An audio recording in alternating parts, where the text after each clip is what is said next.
क्या आपने कभी खुद से ये सवाल पूछा है कि शेयर बाजार में हमेशा कमाते वही लोग क्यों हैं और हम जैसे आम लोग अक्सर आखिर में बस ये सोचते रह जाते हैं, मैंने गलत क्या किया। यही सवाल आज रात अर्जुन भी अपने आप से पूछ रहा था।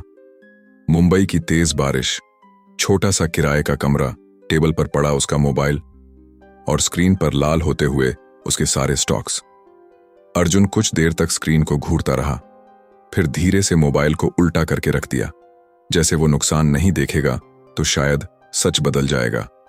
उसके दिमाग में बस एक ही बात घूम रही थी, शायद शेयर मार्केट मेरे जैसे लोगों के लिए बना ही नहीं है।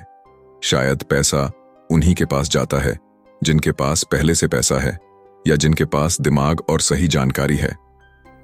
अर्जुन की ये सोच गलत भी नहीं थी, क्योंकि हर बार वो वही करता था जो बाकी लोग कर रहे होते थे। सब खरीद रहे हैं तो अर्जुन भी खरीद लेता था। सब घबराकर बेच रहे हैं तो अर्जुन भी बेचकर बचता था, पर बचता कभी नहीं था, हमेशा डूबता ही था। बारिश की आवाज बढ़ती गई। कमरे की ट्यूबलाइट हल्की हल्की झिलमिला रही थी। अंधेरा और उदासी दोनों उसके आसपास घेरा बना रहे थे। और उसी अंधेरे में अर्जुन के अंदर से एक छोटी सी आवाज उठी, क्या मेरी जिंदगी सच में बदल सकती है? क्या बाजार में जीता भी जा सकता है या सिर्फ हारा ही जाता है? अगर आप ये सुन रहे हैं तो साफ है कि ये सवाल कभी ना कभी आपके मन में भी उठा होगा। और सच कहूं तो अर्जुन अकेला नहीं है। अर्जुन हम सब हैं। हम सब कभी ना कभी इस बाजार नाम के जंगल में बिना समझे, बिना दिशा के फंस चुके हैं। शिकार बने हैं, लॉस खाए हैं, गलत फैसले किए हैं। लेकिन आज के बाद ये सब बदलने वाला है, क्योंकि अर्जुन की जिंदगी में आज एक ऐसा इंसान आने वाला है जो उसे ये समझाएगा कि मार्केट असल में चलता कैसे है और क्यों इस जंगल में सब लोग शेर बनने की कोशिश करते हैं पर जीत हमेशा झेबरा ही ले जाता है। ये कहानी सिर्फ कहानी नहीं, आपके भीतर सोई हुई समझ को जगाने वाली चाबी है। अगर आप इसे महसूस कर पाए तो ये आपकी जिंदगी में भी असली बदलाव ला सकती है। तो चलिए अब कहानी आगे बढ़ाते हैं। उससे पहले अगर आपने अभी तक हमारे चैनल 7 PM ऑडियो बुक को सब्सक्राइब नहीं किया है तो अभी कर लो और साथ ही इस ऑडियो बुक को लाइक कर दो जल्दी। Chapter 1, the jungle of the market. अगले दिन सुबह अर्जुन अपने रोज वाले कॉफी कैफे में बैठा था। बारिश रुक चुकी थी, पर उसके मन में जो तूफान था वो अभी भी थमा नहीं था। वो चुपचाप खिड़की के बाहर देख रहा था। तभी उसके सामने एक बुजुर्ग आदमी आकर बैठ गए। धीर गंभीर चेहरा, पर आंखों में एक अलग सी चमक। अर्जुन ने सोचा शायद कोई रिटायर्ड अंकल होंगे, लेकिन असल में यहीं से उसकी जिंदगी बदलने वाली थी। वो बुजुर्ग मुस्कुराए और बोले, बेटा, बाजार में सबसे बड़ा खतरा है भीड़ को फॉलो करना। अर्जुन चौंका। उसने पूछा, आप ये कैसे कह रहे हैं? बुजुर्ग ने जवाब दिया, तुमने रैल्फ वांगर का नाम सुना है? अर्जुन ने सिर हिला दिया, नहीं। वो फिर बोले, रैल्फ वांगर कहते हैं कि शेयर बाजार किसी जंगल से कम नहीं और इस जंगल में 2 तरह के खिलाड़ी होते हैं, एक शेर और एक झेबरा। अर्जुन हंस पड़ा। ये कैसा उदाहरण है अंकल? बुजुर्ग ने कॉफी की चुस्की ली और बोले, शेर यानी बड़ी बड़ी संस्थाएं जिनके पास पैसा भी है और ताकत भी, और झेबरा यानी छोटे निवेशक जो दिखते कमजोर हैं लेकिन उनकी एक ताकत है, वो भीड़ से अलग चल सकते हैं। ये सुनकर अर्जुन बिल्कुल शांत हो गया। ये विचार उसने पहले कभी नहीं सुना था। झेबरा इसलिए बचता है क्योंकि वो शेर जैसा बनने की कोशिश नहीं करता। बुजुर्ग आगे बोले, रैल्फ वांगर ने अपनी किताब ए ज़ीब्रा इन लायन कंट्री में लिखा है कि अगर आप भीड़ का हिस्सा बनकर चलते हो तो आप शेरों द्वारा बनाए हुए रास्ते में ही फंसते जाओगे, लेकिन अगर आप झेबरा की तरह देखते, सोचते और चलते हो तो आप ऐसे मौके पकड़ सकते हो जो बड़े लोग मिस कर देते हैं। अर्जुन धीरे से बोला, पर कैसे?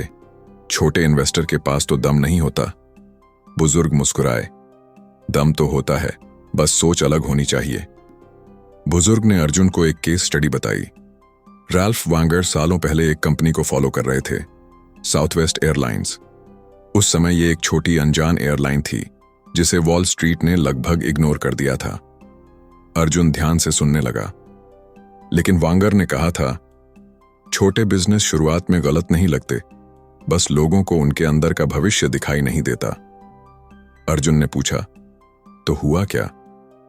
बुजुर्ग बोले, साउथ वेस्ट एयरलाइंस ने अगले सालों में पूरी एयरलाइन इंडस्ट्री की तस्वीर बदल दी। Low cost model, tight operations, simple routes, और नतीजा शुरुआती निवेशक कई गुना अमीर हो गए। रैल्फ वांगर इसीलिए कहते थे, zebras can survive and win in lion country if they think differently. Arjun के दिमाग में पहली बार क्लिक हुआ। मतलब छोटी कंपनियां असली मौके देती हैं?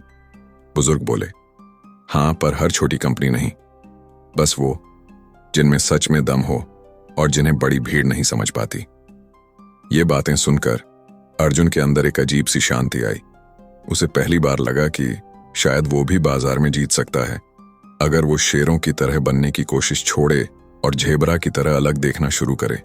उसने धीरे से पूछा, अंकल, तो क्या ये सच में काम करता है? अलग सोचना? बुजुर्ग ने उसकी आंखों में देखकर कहा, बेटा, बाजार में पैसा कमाता दिमाग है, भीड़ नहीं, और जो भीड़ से अलग देख पाए वही असली खिलाड़ी है। अर्जुन की सांस रुक सी गई, क्योंकि पहली बार उसने किसी को बाजार ऐसे समझाते सुना था जैसे ये कोई डरावनी जगह नहीं, बल्कि एक जंगल है जहां समझदार लोग जीतना सीख जाते हैं। बुजुर्ग उठने लगे। जाते जाते उन्होंने अर्जुन के कंधे पर हाथ रखकर कहा, अगर तुम सच में जीतना चाहते हो तो भीड़ छोड़नी होगी और अपनी सोच को तेज करना होगा, झेबरा की तरह। अर्जुन उनकी बातों में खो गया। उसके अंदर पहली बार उम्मीद जागी कि शायद उसके अंदर भी एक झेबरा है जो अभी तक जागा ही नहीं था। अगली सुबह अर्जुन एक नया सफर शुरू करने वाला था। चैप्टर 2 में अर्जुन पहली बार सीखेगा कि छोटी कंपनियां क्यों बड़े मौके बनती हैं, और रैल्फ वैंगर किससे कहते हैं ज़ीब्रा स्टॉक्स। अगली सुबह अर्जुन वहीं कैफे पहुंचा, लेकिन आज उसके कदम हल्के थे, मानो उसके अंदर कोई नई शुरुआत उभर रही हो। वो कोने की टेबल पर बैठा उसी बुजुर्ग अंकल मिस्टर मेहरा का इंतजार कर रहा था। थोड़ी देर बाद वो आए और हमेशा की तरह उसी शांत मुस्कान से बोले, तो बेटा, आज झेबरा बनना शुरू करें? अर्जुन मुस्कुराया, पर उसके मन में अभी भी एक सवाल था। अंकल, छोटी कंपनियां ही क्यों? अर्जुन ने सीधे पूछा। अंकल, कल आपने कहा था कि छोटी कंपनियां बड़े मौके देती हैं, पर ऐसा क्यों? मेहरा अंकल ने टेबल पर रखा शुगर पैक उठाया और उसे दोनों हाथों से दबाते हुए बोले, क्योंकि बड़ी कंपनियां पहले ही सबकी नजरों में होती हैं, वो पहले ही शेयरों के घेरे में होती हैं। फिर उन्होंने शुगर पैक को हल्के से हिलाया। लेकिन छोटी कंपनियां अक्सर किसी को दिखती ही नहीं, उनमें शेयरों की रुचि बाद में आती है, पहले मौका झेबरा को मिलता है। अर्जुन ने ध्यान से पूछा, मतलब कम भीड़ ज्यादा मौका? मेहरा अंकल मुस्कुराए। बिल्कुल, रैल्फ वैंगर अपनी किताब में यही कहते हैं, the smaller the company the bigger the opportunity if you know how to see potential. Mehra uncle ने कहानी शुरू की। रैल्फ वैंगर एक बार यूनाइटेड स्टेट्स सर्जिकल नाम की कंपनी को देख रहे थे। उस समय यह कंपनी छोटी थी, कोई उसके नाम तक नहीं जानता था। वो सर्जिकल स्टेपल बनाने वाली कंपनी थी, निश मार्केट, कम लोग समझते थे। अर्जुन ने पूछा, फिर? रैल्फ वैंगर ने देखा कि इस छोटी कंपनी का प्रोडक्ट हॉस्पिटल इंडस्ट्री को बिल्कुल बदल सकता है। वो कहते थे, छोटी कंपनियां कमाल इसलिए करती हैं क्योंकि उनमें कंपटीशन कम होता है और चांसेस ज्यादा। अंकल की आवाज गहराई से भर गई। कुछ साल बाद यूएस सर्जिकल इतनी तेजी से बढ़ी कि शुरुआती निवेशकों के पैसे कई गुना हो गए। लोग तब चौंके जब लायन इन्वेस्टर्स यानी बड़ी संस्थाएं बाद में भाग कर आए। अर्जुन की आंखें चमक गईं। उसने सोचा, मतलब असली मौके वही जगह हैं जहां भीड़ नहीं है। मेहरा अंकल बोले, हां बेटा, रैल्फ वैंगर इसे कहते हैं ज़ीब्रा पिकिंग, यानी ऐसी कंपनियां चुनना जिन्हें अभी भीड़ नहीं समझती पर जिनमें असल में दम होता है। अर्जुन ने धीरे धीरे महसूस किया कि वो हमेशा बड़ी कंपनियों के पीछे भागा था क्योंकि सब वही कर रहे थे, लेकिन आज उसे पहली बार एहसास हुआ, शायद सफलता भीड़ में नहीं, भीड़ से दूर उस सन्नाटे में मिलती है जहां लोग झांकते भी नहीं। यह रियलाइजेशन सिनेमैटिक था। कैफे में हल्की धूप की किरणें अंदर आ रही थीं और अर्जुन उन किरणों की तरफ देखते हुए मन ही मन बोला, मैं भी ज़ीब्रा स्टॉक्स ढूंढ सकता हूं। मेहरा अंकल ने किताब से एक मशहूर बात को दोहराया। वांगर कहते हैं, अगर आप उन्हीं स्टॉक्स को चुनते हो जिन्हें सब चुन रहे हैं, तो आप वही रिटर्न पाओगे जो सब पाते हैं। और सब क्या पाते हैं? औसत रिटर्न। अर्जुन हंस पड़ा। मतलब मैं भी अब तक बस एवरेज इन्वेस्टर ही था? मेहरा बोले, हाँ, क्योंकि तुम शेरों का रास्ता चल रहे थे। अब झेबरा का रास्ता सीखो, वो अलग होता है और यही फर्क बनाता है सफलता और औसत के बीच। मेहरा अंकल ने बैग से अपनी एक पुरानी डायरी निकाली और अर्जुन को थमाते हुए बोले, कल हम सीखेंगे कि ज़ीब्रा स्टॉक्स को पहचानते कैसे हैं, कौन सी छोटी कंपनी में दम है और कौन सिर्फ नाम की दिखती है। अर्जुन ने डायरी हाथ में ली और उसके अंदर जैसे एक चिंगारी जल उठी। मैं सही रास्ते पर चल रहा हूं, ये सफर अभी शुरू हुआ है। अगले दिन वो जानने वाला था असली रहस्य, किस छोटे स्टॉक में दम है और कौन सा सिर्फ भीड़ को बेवकूफ बनाता है। चैप्टर 3 में the courage to think differently. शाम के 7 बजे थे। अर्जुन घर लौटा, बैग एक तरफ फेंका और सोफे पर बैठ गया। थकान तो थी, लेकिन उसके दिमाग में बस एक ही बात घूम रही थी। ज़ीब्रा बनना आसान नहीं है, पर जरूरी है। रात की हल्की हवा में उसके कमरे की खिड़की से बाहर शहर की भीड़ दिख रही थी। हर कोई एक जैसा भाग रहा था, लक्ष्य भी वही, तरीका भी वही। अर्जुन ने खुद से पूछा, अगर मैं वही करूं जो सब करते हैं, तो मुझे मिलेगा वही जो सबको मिलता है, औसत। उसे कल मेहरा अंकल की बात याद आई। ज़ीब्रा वो करते हैं जो भीड़ नहीं सोचती। भीड़ से अलग सोचना ही पहला करेज है। अर्जुन ने गहरी सांस ली। आज उसे पहली बार महसूस हुआ कि शायद उसकी असली लड़ाई मार्केट से नहीं, खुद की आदतों से होने वाली है। अगली सुबह अर्जुन जल्दी निकला। सोचा था जैसे रोज मिलता था वैसे ही मेहरा अंकल कैफे में मिल जाएंगे, लेकिन आज वो नहीं थे। अर्जुन ने वेटर से पूछा, वो बुजुर्ग सर जो रोज यहां आते हैं? वेटर बोला, आज वो नहीं आए, शायद कुछ काम होगा। अर्जुन बाहर निकला। थोड़ी देर फुटपाथ पर टहलता रहा। मन में एक बेचैनी थी, क्या मैं बिना उनकी गाइडेंस आगे बढ़ पाऊंगा? यही स्ट्रगल हम सबकी जिंदगी में आता है। जब रास्ता बदलने की हिम्मत तो कर लेते हैं, लेकिन पहला कदम अकेले उठाना मुश्किल लगता है। अर्जुन ने खुद को संभाला, मोबाइल निकाला, नोट्स खोले और खुद को बोला, अलग बनने की शुरुआत अकेले ही करनी पड़ती है। किताब में रैल्फ वांगर बार बार एक बात दोहराते हैं, being different takes courage and the market rewards the courageous. मतलब भीड़ हमेशा सेफ खेलती है, लेकिन सेफ खेलकर बड़ी जीत नहीं मिलती। एवरेज से ऊपर जाने का रास्ता हमेशा भीड़ के खिलाफ होता है। वांगर ये भी कहते थे, मार्केट में सबसे बड़ा रिस्क भीड़ जैसा सोचना है। और यही लेसन आज अर्जुन के दिल में उतर रहा था। रात में अर्जुन अपने कमरे में बैठा एक खाली नोटबुक खोलकर देख रहा था। उस पर ऊपर लिखा था, ज़ीब्रा माइंडसेट, माय जर्नी। लेकिन पन्ना खाली था, क्योंकि अलग बनना इतना आसान नहीं था। अंदर डर भी था, शंका भी थी। अगर मैं गलत हुआ तो? अगर छोटी कंपनियां डूब गईं तो? अगर मेरी सोच पर लोग हंसे तो? और फिर अचानक उसे वो बात याद आई जो वांगर ने खुद कही थी, you must dare to be wrong if you want the chance to be right. यही वो करेज है जो ज़ीब्रा माइंडसेट को लायन माइंडसेट से अलग करता है। Arjun's first step to being different. अगले दिन फिर से कैफे जाते समय अर्जुन का चेहरा अलग था, थोड़ा कॉन्फिडेंट, थोड़ा नर्वस और थोड़ा एक्साइटेड। इस बार मेहरा अंकल वहीं बैठे थे। अर्जुन ने सीट खींची और सीधे पूछा, अंकल, अगर अलग सोचने में इतना करेज चाहिए तो शुरुआत कैसे करूं? मेहरा अंकल मुस्कुराए। शुरुआत वहां से होती है जहां भीड़ डरती है। अर्जुन ने पूछा, मतलब? अंकल बोले, चैप्टर 4 में सीखोगे छोटी कंपनियों की असली पहचान, कौन सी कंपनी फ्यूचर ज़ीब्रा बन सकती है और कौन सिर्फ भीड़ के भरोसे चल रही है। अर्जुन के चेहरे पर एक चमक आई। उसने महसूस किया, ये जर्नी सिर्फ इन्वेस्टिंग की नहीं, माइंडसेट की है। रैल्फ वांगर का सबसे गहरा संदेश इस चैप्टर में यही है, you cannot out perform the market if you behave like the market. Arjun ने डायरी बंद की और खुद से वादा किया, मैं भीड़ नहीं बनूंगा, मैं ज़ीब्रा बनूंगा। अगला चैप्टर उसे ले जाएगा सबसे महत्वपूर्ण लेसन पर। Chapter 4, how to spot a real zebra. Cafe में आज हल्की बारिश की बूंदें कांच पर गिर रही थीं। मेहरा अंकल ने अपनी पुरानी डायरी खोली और बोले, अर्जुन, आज हम असली खेल शुरू करेंगे। मार्केट में हर छोटी कंपनी ज़ीब्रा नहीं होती, कुछ तो बस भीड़ को फंसाने वाले जाल होते हैं। अर्जुन ने हंसते हुए कहा, तो फिर असली ज़ीब्रा पहचानूं कैसे?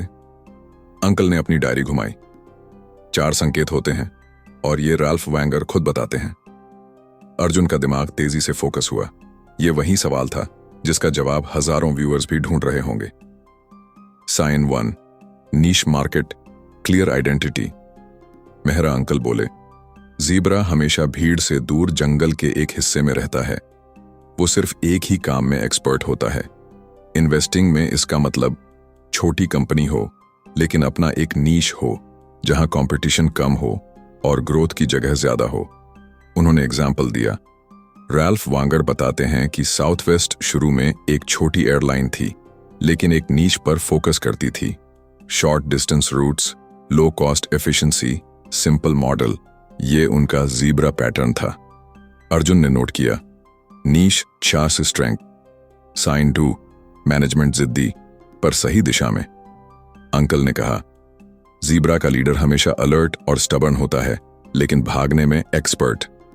एक दमदार छोटी कंपनी में होता है मैनेजमेंट जो स्ट्रांगली बिलीफ रखता हो पर रिस्क को समझता भी हो, मिशन क्लियर हो और सीईओ खुद मेहनत कर रहा हो।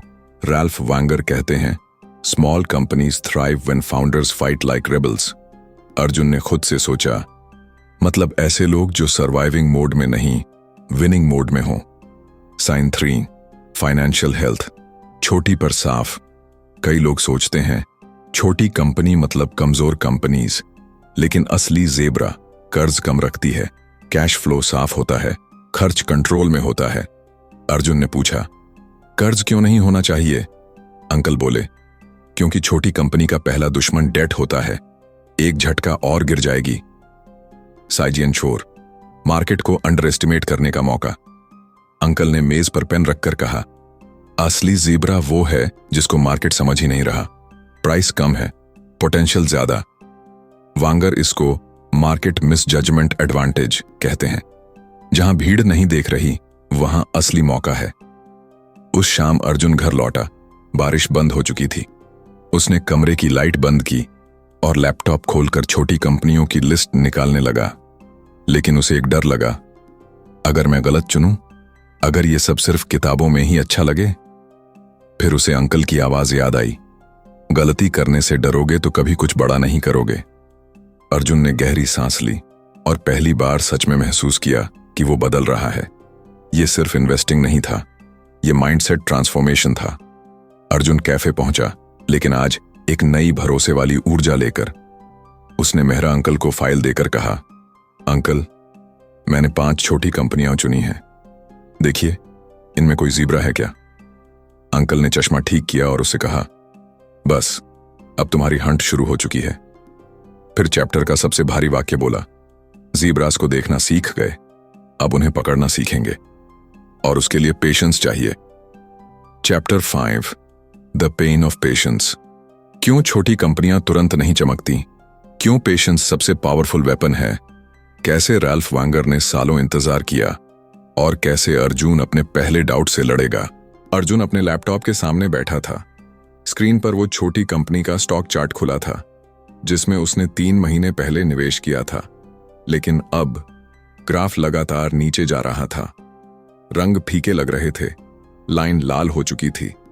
हर सेल, हर कैंडल जैसे अर्जुन के अंदर की उम्मीद को चोट पहुंचा रही थी। इतने समय से होल्ड कर रहा था और अभी तक कुछ नहीं हुआ। क्या मैंने गलत किया? उसके हाथ कंपा रहे थे। उसने चेयर को पीछे किया और सिर अपने हाथों में दबा लिया। दरवाजे पर नोटिफिकेशन बजी। मेहरा अंकल का संदेश, अर्जुन, पार्क में मिलो, अब बात करनी है। अर्जुन ने गहरी सांस ली और बाहर निकला। 3 महीने की चिंता, 3 महीने का इंतजार, सबके इमोशंस उसके कदमों में दबे हुए थे। अंकल बेंच पर बैठे थे। अर्जुन उनके सामने बैठा, आंखों में निराशा साफ दिख रही थी। अंकल ने धीरे कहा, बेटा, ज़ीब्रा कभी शॉर्ट स्प्रिंट नहीं करता, वो लॉन्ग रन करता है और वही उसे जीत दिलाता है। अर्जुन ने सिर झुकाया। पर अंकल, 3 महीने डाउन चल रहे हैं, हर कोई कह रहा है कि ये बेकार है, मैं टूट गया हूं। अंकल ने मुस्कुराते हुए हाथ रखा उसके कंधे पर। यही पेन है, जितना बड़ा रिवॉर्ड उतनी बड़ी परीक्षा। कंपाउंडिंग वही करता है जो लंबे समय तक संभल कर चलता है। स्टॉक भी इंसान की तरह है, उसे समझना पड़ता है। रैल्फ वांगर लिखते हैं, As long as the fundamentals are strong, short-term fluctuations are meaningless. The market rewards those who endure, not those who panic. यानी किताब में वांगर लिखते हैं, अगर आप छोटी कंपनियों में निवेश करते हैं तो आपकी सबसे बड़ी लड़ाई मार्केट से नहीं, आपके अपने दिमाग से होती है। क्योंकि कीमत कई महीने तक फ्लैट रहेगी, कभी थोड़ा गिरेगी, न्यूज में कोई मेंशन नहीं। भीड़ को लगेगा ये बेकार स्टॉक है, लोग आपसे कहेंगे भाई बेवकूफ मत बनो। लेकिन असली इन्वेस्टर वही है जो भीड़ और नॉइज के बावजूद लंबी रेस का घोड़ा पकड़कर बैठा रहता है। अर्जुन को अब समझ आया कि मार्केट की भीड़ और नॉइज इरेलेवेंट है। सबसे बड़ी जीत उन्हीं इन्वेस्टर्स की होती है जो डर के बजाय पेशेंस रखते हैं। अर्जुन घर लौटकर कमरे में बैठा। लैपटॉप खोलते हुए उसने चारों तरफ साइलेंस महसूस की। 3 महीने का नुकसान उसके दिल पर भारी था। उसने नोटबुक खोली और लिखा, pain is the price of growth, short term loss called long term gain. 3 लाल महीने। उसके हाथ कांप रहे थे, लेकिन उसने खुद से कहा, अगर मैं आज पैनिक करूंगा तो मेरे सारे ड्रीम्स बेकार होंगे। ज़ीब्रा वही बनता है जो लॉन्ग रन करता है। अर्जुन ने विजुअलाइजेशन किया। एक छोटा बीज रोज पानी देने पर महीनों बाद पौधा बनता है और धीरे धीरे पेड़ बन जाता है, अंत में फॉरेस्ट में बदल जाता है। कंपाउंडिंग एग्जैक्टली ऐसा ही है। हर मंथ का पेशेंस, हर मंथ का ग्रोथ लास्ट में एक्सपोनेंशियल रिवॉर्ड देता है। अर्जुन ने डिसाइड किया, मैं होल्ड करूंगा, मैं शॉर्ट टर्म की हर चिंता को छोड़ दूंगा, मैं अपनी जर्नी में टिकाऊ रहूंगा। दोस्तों, आपने कभी ऐसा फैसला लिया है जहां आपको लगता था कि सब कुछ गिर रहा है, लेकिन पेशेंस रखने से बाद में रिवॉर्ड मिला?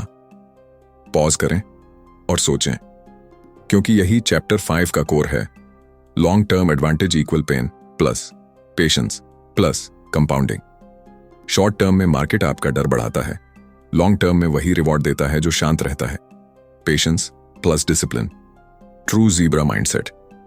अर्जुन ने अपनी डायरी बंद की और पहली बार महसूस किया कि वो सिर्फ स्टॉक नहीं होल्ड कर रहा, वो अपनी ज़ीब्रा जर्नी होल्ड कर रहा था। Chapter 6, the first big win. रात का समय था, शहर की हल्की रोशनी और ठंडी हवा। अर्जुन रूफटॉप पर खड़ा था, लैपटॉप उसके सामने खुला था। 7 महीनों पहले जो स्मॉल कैप स्टॉक उसने होल्ड किया था, आज डबल हो गया था। उसके हाथ थोड़ा कांप रहे थे, लेकिन आंखों में चमक थी। 7 महीनों की बेचैनी, डर और अनसर्टेनिटी का रिवॉर्ड अभी उसके सामने चमक रहा था। अर्जुन ने पीछे लीनिंग रेलिंग पकड़ते हुए आसमान की तरफ देखा। स्टार्स चारों तरफ बिखरे हुए थे। जंगल में जिंदा रहने के लिए शिकारी होना जरूरी नहीं, जिंदा सोचने वाला ही सरवाइव करता है, उसने खुद से कहा। रात की हवा उसके बालों को सहला रही थी। लैपटॉप की ग्रीन कैंडल्स चमक रही थीं। अर्जुन ने गहरी सांस ली और अपनी नोटबुक खोली। जिंदा महीने की टेंशन, 7 महीने का वेट और आज ये रिवॉर्ड, पेशेंस और करेज का मैजिक। उसने एक डीप लाइन लिखी, हर्ड को फॉलो करना आसान है, पर एडवांटेज वही लेता है जो अलग सोचता है। अर्जुन याद कर रहा था कि कैसे उसने मार्केट के नॉइज और पैनिक सेलिंग को इग्नोर किया। उसने हर्ड के ऑपोजिट जाना, स्मॉल कैप में पेशेंस से होल्ड किया और फाइनली ये फर्स्ट बिग विन उसे मिला। उसकी आंखों में अब सिर्फ पैसा नहीं, कॉन्फिडेंस चमक रहा था। हर डर, हर डाउट, हर स्लीपलेस नाइट का रिवॉर्ड आज उसे समझ आया। रात के खामोश पल में उसने रूफटॉप से स्काई को देखा। स्टार्स में उसकी अपनी जर्नी रिफ्लेक्ट हो रही थी। अर्जुन ने इंटरनली मुस्कुराया, ये सिर्फ स्टॉक की जीत नहीं है, ये मेरी सोच की जीत है। मैं ज़ीब्रा बनने की ओर पहला स्टेप सक्सेसफुली ले चुका हूं। अर्जुन ने रूफटॉप से नीचे उतरते हुए खुद से कहा, ज़ीब्रा बनना आसान नहीं, पर संभव है और मैं सरवाइव करके शाइन करूंगा। चैप्टर 7, मास्टरिंग द मार्केट जंगल। अर्जुन उस सुबह जल्दी उठकर कैफे पहुंचा। मेहरा अंकल पहले से बैठे थे, चाय की गर्म भाप उठ रही थी। 3 महीने की स्मॉल कैप पेशेंस और पहले बिग विन का वेट अभी भी उसके अंदर था। अंकल ने मुस्कुराते हुए कहा, बेटा, अब तुम सिर्फ सरवाइव करने वाले ज़ीब्रा नहीं रहे। अब तुम सीख चुके हो कि जंगल में जो स्ट्रांग दिखता है वो जीतता नहीं, जो स्मार्ट और अलर्ट रहता है वही ग्रो करता है। अर्जुन ने धीरे से पूछा, अंकल, अब मैं कैसे हर मूव स्मार्ट बनाऊं, कैसे सरवाइव भी करूं और ग्रो भी? अंकल ने अपनी चाय की कप उठाई और बोला, मार्केट जंगल में सिर्फ शिकारी बनना काफी नहीं है। ज़ेब्रा को स्मार्ट होना चाहिए, अलर्ट, पेशेंट और हर्ड से अलग सोचने वाला। तुम्हारा पहला बिग विन सिर्फ स्टार्टिंग था, असली जंगल अब शुरू होता है। अर्जुन ने डीप ब्रेथ लिया। उसने रियलाइज किया, यह जर्नी सिर्फ स्टॉक्स का नहीं, मिंटसेट का भी है। रैल्फ वैंगर की एक क्लासिक स्टोरी याद आई, एक छोटी बायोटेक कंपनी जिसे मार्केट ने इग्नोर किया। 3 साल तक कोई बिग ग्रोथ नहीं हुआ। इन्वेस्टर्स परेशान हो गए, short term investors panic sell कर गए। स्मार्ट इन्वेस्टर्स ने पेशेंस और फंडामेंटल्स पर भरोसा रखा। 4 साल बाद एक्सपोनेंशियल रिटर्न्स मिले। अर्जुन ने खुद से कहा, patience plus behaviour as equal real advantage. Herd से अलग रहना हाई लॉन्ग टर्म ग्रोथ देता है। रात को अर्जुन अपने रूफटॉप पर खड़ा था। लैपटॉप की स्क्रीन ग्रीन चमक रही थी, लेकिन असली खुशी माइंडसेट में थी। उसने सिटी लाइट्स और स्टार्स की तरफ देखा। 3 महीनों का struggle, first small cap win और अंकल के लेसन्स, सब उसके दिमाग में रिप्ले हो रहे थे। उसने रूफटॉप से डीप ब्रेथ ली और कहा, अब मैं सिर्फ सरवाइव नहीं कर रहा, मैं स्मार्ट ज़ीब्रा बनकर लायंस के बीच ग्रो कर रहा हूं। सिटी की लाइट्स, स्टार्स की रोशनी और ठंडी हवा में अर्जुन ने रूफटॉप पर खड़े होकर मन ही मन कहा, जंगल हमेशा लायंस का नहीं होता, वह उनका होता है जो अलग चलने की हिम्मत रखते हैं। उसने नोटबुक बंद की, लैपटॉप क्लोज किया और रूफटॉप से नीचे उतरते हुए इंटरनली मुस्कुराया। Zebra mindset, freedom plus clarity plus strength, और मैं अब सिर्फ सरवाइव नहीं, ग्रो करूंगा। तो दोस्तों, ये थी अर्जुन की जर्नी, एक आम लड़के की जिसने करेज, पेशेंस और स्मार्ट थिंकिंग से लायन कंट्री में खुद को साबित किया। 7 महीने की मेहनत, स्मॉल कैप स्टॉक्स में सोच समझकर इन्वेस्टमेंट और हर्ड से अलग सोच, और आज वो सिर्फ पैसे में नहीं, माइंडसेट, क्लैरिटी और कॉन्फिडेंस में रिच है। जैसा कि रैल्फ वांगर कहते हैं, as long as the fundamentals are strong, short term fluctuations are meaningless. The market rewards those who endure, not those who panic. और यही बात मैं आपसे कहना चाहता हूं, अगर अर्जुन 7 महीनों में यह कर सकता है तो आप भी कर सकते हो। बस आपको चाहिए पेशेंस, करेज और स्मार्ट थिंकिंग। मार्केट या लाइफ में डर मत मानो, नॉइज इग्नोर करो, हर्ड मेंटालिटी से दूर रहो और अपनी जर्नी में फोकस करो। अगर आपको ये ऑडियो बुक पसंद आया तो हमारे चैनल 7 PM ऑडियो बुक को अभी सब्सक्राइब करो। कमेंट में बताओ कि आपको सबसे ज्यादा कौन सा लेसन मोटिवेट करता है, और इस वीडियो को लाइक शेयर भी जरूर करो। याद रखो, जंगल हमेशा लायंस का नहीं होता, वह उनका होता है जो अलग चलने की हिम्मत रखते हैं। आज से अपनी जर्नी शुरू करो, step by step, smart thinking के साथ और पेशेंस और करेज से अपने गोल्स अचीव करो।